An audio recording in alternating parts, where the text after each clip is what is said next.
জিতলেই টানা তৃতীয়বারের মতো ফাইনালে পা রাখবে বাংলাদেশ অনূর্ধ্ব-20 ফুটবল দল। এমন সমীকরণে নেপালের বিপক্ষে মাঠে নামে মার্ক কক্স শিষ্যরা। আগের ম্যাচে লাল কার্ড দেখায় এদিন ডাগআউটে ছিলেন না হেড কোচ। ম্যাচ পরিচালনা করেন সহকারী কোচ আতিকুর রহমান মিশু। গ্যালারিতে বসেই শিষ্যদের নৈপুণ্য উপভোগ করেন হেড কোচ।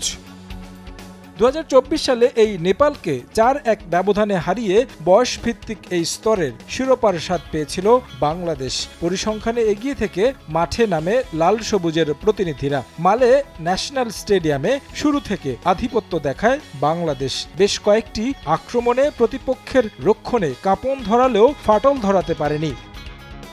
তবে ম্যাচের 11 মিনিটে আর হতাশ হতে হয়নি। কর্নার থেকে পাওয়া বল দারুণ হেডে নেপালের জাল কাপান মোহাম্মদ মানিক। উচ্ছ্বাসে মেতে ওঠে মালে ন্যাশনাল স্টেডিয়াম। গোল হজম করে দিশেহারা হয়ে পড়ে নেপাল। পরের মিনিটে আবারও নেপালের জালে বল পাঠায় বাংলাদেশ। তবে এবার আর উৎসব করা হয়নি। অফসাইডের কারণে বাতিল করা হয় গোল। লিডটা দ্বিগুণ করা হয়নি কক্স শিষ্যদের।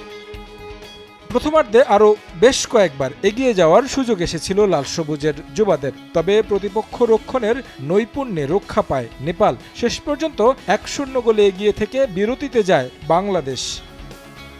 দ্বিতীয়ার্ধে গোলের জন্য মরিয়া হয়ে খেলে নেপাল। গুছিয়ে একের পর এক আক্রমণের চেষ্টা করলেও বাংলাদেশের রক্ষণের সামনে পরাস্ত হয়েছে। শেষ 10 মিনিটে ম্যাচ চলছিল আক্রমণ আর পাল্টা আক্রমণে। সমতায় ফিরতে মরিয়া নেপাল বেশ কয়েকটি আক্রমণ করলেও লাল সবুজের রক্ষণ ভাঙতে পারেনি।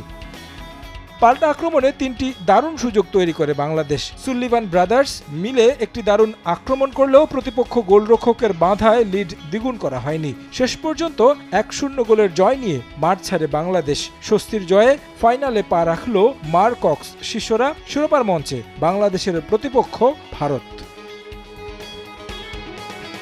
তারেক হাসান শিমুল, সময় সংবাদ।